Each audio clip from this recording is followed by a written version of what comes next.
I'm Jenny Robertson, founder of the On Purpose Woman Global Community and founder and publisher of On Purpose Woman magazine. I'm excited to share with you the speaker portion of our Connections Over Coffee gathering of the On Purpose Woman Global Community. Emily Shull is speaking on From ICK to Ease, Learn to Embrace and Enjoy Sales and Marketing. Emily is a holistic money coach and founder of Me, Myself, and Money. She helps you to understand and heal your relationship with money so you can attract, keep, and enjoy money without the anxiety or overwhelm. Emily does this by guiding you to the emotional root of your unease with money. She's known for her calm voice, non-judgmental manner, and ability to help you realize a more peaceful relationship with money and with yourself. And you can find out more about Emily at her website, memyselfandmoney.com. And that is also in the text of this video. So thank you for being with us, Emily. I'm excited to hear what you have to say today. Thank you so much, Ginny. A few years ago, I had an experience that led to a transformation of my attitude around selling. I had long proudly professed that I am not a salesperson. Has anyone else in this room ever uttered those words? Yeah, okay, good, I'm not alone. Right from the start, when I was still in college and starting to think about a career, I would blurt out this refrain as a knee-jerk reaction. I aspired to work for a nonprofit organization, but not as a fundraiser, because that's basically selling, and I am not a salesperson. I did get a job at a nonprofit after I graduated, which meant that I had to take a second job in retail in order to pay off my student loans and other bills. But even though I was technically selling items, I still did not consider myself a salesperson. Where did my strong aversion to salespeople come from? I never really questioned it until one day about 2 years ago. My son Isaac, who was 10 at the time, came home from school carrying a purple folder. "What's that?" I asked. "Oh, we're selling items for a charity," he responded nonchalantly. I looked inside the folder and saw pictures of the sales items: overpriced Christmas cards, Band-Aids, tote bags. "We have to go around the neighborhood," Isaac said. "They told us what to say. I'm going to get started. Bye." And out the door he went. Wow, he's actually excited to sell this stuff, I thought to myself. Well, that'll change once he sees that no one wants to buy that crap. Sure enough, he only made a few sales that day. Some people weren't home. Some said no. Some had already bought from another student. "Can I go over to Tim's house after school tomorrow?" he asked when he came back. "Sure, yeah, it's always fun for you to play with your friends." "Oh, we're not going to play," he said. "We're going to go around his neighborhood to sell together. There are fewer kids from our school who live over there." "Do you have to do this?" I asked him. "Is it homework? Do you get in trouble if you don't participate?" "No," he responded. I just couldn't make sense of this. My son is not what I would call a natural-born salesperson. In fact, he and I have quite similar personalities. We're quiet. We're usually not the first ones to start a conversation. Don't get me wrong, we like people and people like us. They generally think we're nice and they enjoy our company, but no one would ever describe either of us as a people person. So it really perplexed me. How is it possible that he has no hesitation to go out there and keep trying even when he doesn't need to? Where was his fear of rejection, of judgment? Where was his resistance? It took a while to dawn on me that his response is completely natural, because we are all born salespeople. You don't have to have any special ability. You don't have to be 100% extroverted. We are all born curious and eager to engage in new experiences. You see this in how we develop from infancy. As soon as we're physically able, the first thing we do is lift our heads. We want to experience the world. No physically able baby thinks, "I'm just going to lie here on my back. I don't feel like sitting up. Once I sit up, my parents are going to expect me to stand and walk and, that seems like a lot of work. I'll just lie here instead. We are all born to embrace the next challenge. And we all want to share our joy, our passions, and our gifts with others. It's human nature. When I realized that my son was doing what came naturally, I got curious about my own early sales instincts. And this led me on a journey to reconnect with the salesperson within. You can do this too. Here are 3 simple steps to get you there. Step 1, scan your early years for memories of positive sales experiences. Before I began my talk today, I asked those of you in the room to think of an early experience with selling. And to my delight, almost every one of you had a positive experience. Many people mentioned, I didn't know to be afraid, or I didn't know to fear rejection.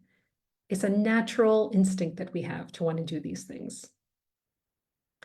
But if you can't identify a positive sales experience right away, that's perfectly natural because it's the negative experiences that stick in our minds so much more than the positive ones. But keep probing, and I bet you'll find an experience that you had that was positive. Any experience where you exchange an item or a service for money. It could be as simple as paying a sibling to do your chore one day, or putting on a show and charging your parents 10 cents admission, or selling a sticker to a friend. It took me a while to realize that before I formed my negative beliefs about sales and salespeople, I honestly enjoyed selling. Like Isaac, I went from door to door in my neighborhood selling items. In my case, it was to raise money for the Catholic school that I went to. When I thought back to my first fundraiser, I remembered that I was an eager 10-year-old, happily working the block, selling items to raise money, just like Isaac. Turns out we have even more in common than I thought. So when and how did my negative beliefs about sales creep in? This leads us to step 2. Scan your early years for memories of negative messages you received about selling. These memories can come from 3 sources. First, direct experiences you had selling. So after that first positive experience that I had going to the neighborhood, selling cookies for my school, a few months after that, the neighbor boy came by and sold my mother a crate of grapefruit.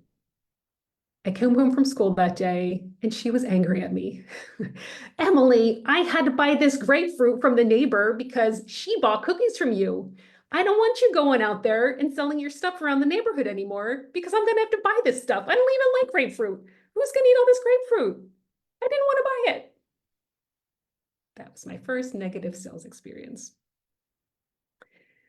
But our negative experiences can also come from overall beliefs and messages about selling and salespeople that our parents had. And this is, they maybe not even told us directly, but we know from being in their company, from being at the store with them, what they thought about the process. So in my case, my mother, she thought everyone is always out to rip her off, to take advantage of her.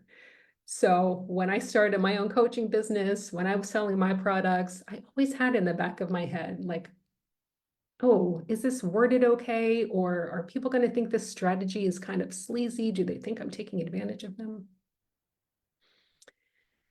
And the third, and I think most often overlooked source of our negative beliefs about sales comes from direct experiences and messages that were not directly related to selling, but significantly affected our ability to sell with confidence and to make ourselves and our offers visible.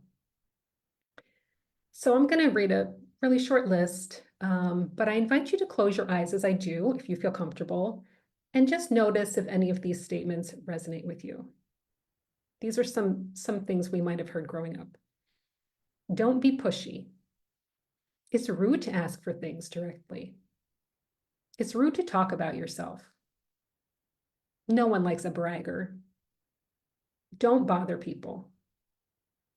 Someone's going to cut you down to size as soon as you make a mistake. No one is interested in what you have to say. You are responsible for other people's feelings and actions.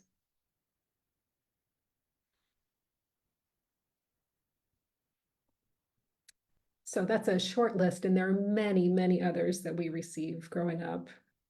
The first time that I took a marketing training program, I was launching a webinar and I did everything up until that point, and it was time to tell people about it. Since I didn't have an email list at the time, I was told to tell my family and friends and personal network about it. So I composed this email. It was perfect. It was beautifully worded, but there was such resistance when I went to send that email. And I didn't realize until later, when I thought back on this moment, it was, don't be a bother, don't be a bother, don't bother people.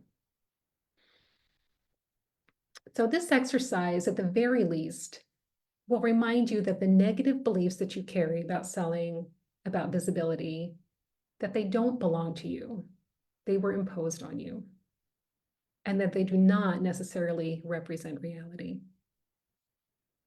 It brings these beliefs and their origins into your awareness, which gives you a choice in how you can respond. When our beliefs remain unconscious, then when they're triggered, we automatically react. And this reaction is often in direct opposition to our stated intention.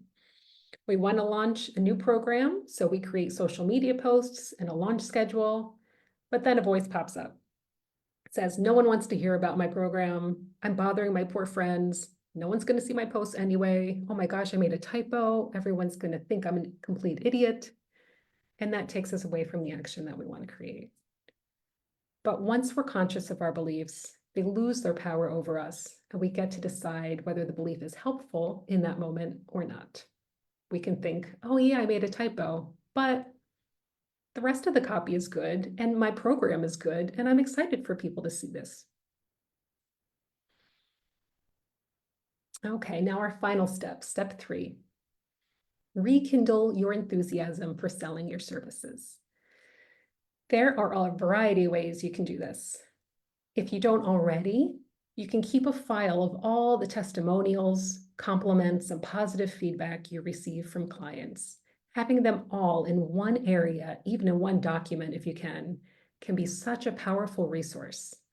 Whenever one of your old beliefs comes back, you can counter it with the evidence that you do amazing work that makes a positive difference in the lives of others, and that you want to tell people how you serve and how you can help them with your offers.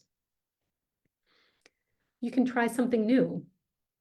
Some of the beliefs that we hold are very stubborn and difficult to let go of.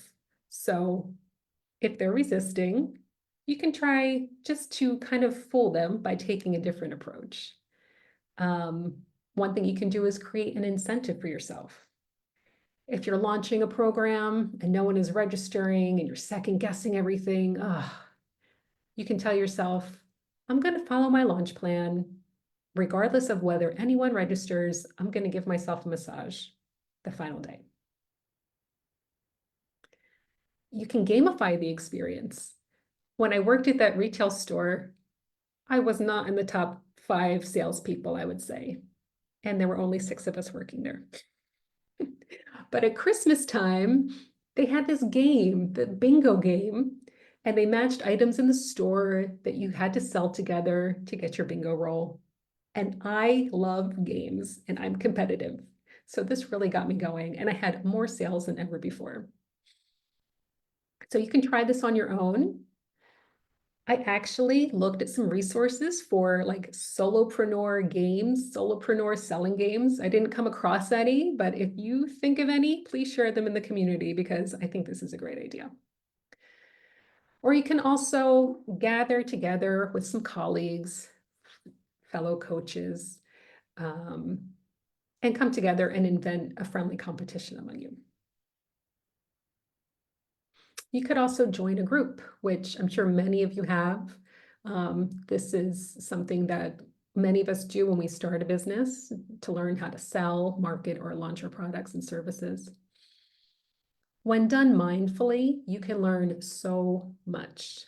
not only strategies and technical know-how, but also learning about your points of resistance. Like I just shared the program that I was in, the marketing, and realizing, oh my gosh, I feel like I'm a child and I'm bothering my mother. I don't want to bother people. Where I see a lot of people get stuck is that they do have some awareness. They have awareness of the negative beliefs that they hold, that they're carrying, but it's not translating into that behavior change. And that's where one-on-one work can be so effective. That's exactly what I do as a holistic money coach, because I can't give a talk on selling without selling something myself, can I? It just doesn't seem authentic. I help people untangle this big mass of beliefs and experiences and intentions so they can stop fighting with themselves and return to the calm center of who they are, why they're here, and what they have to offer.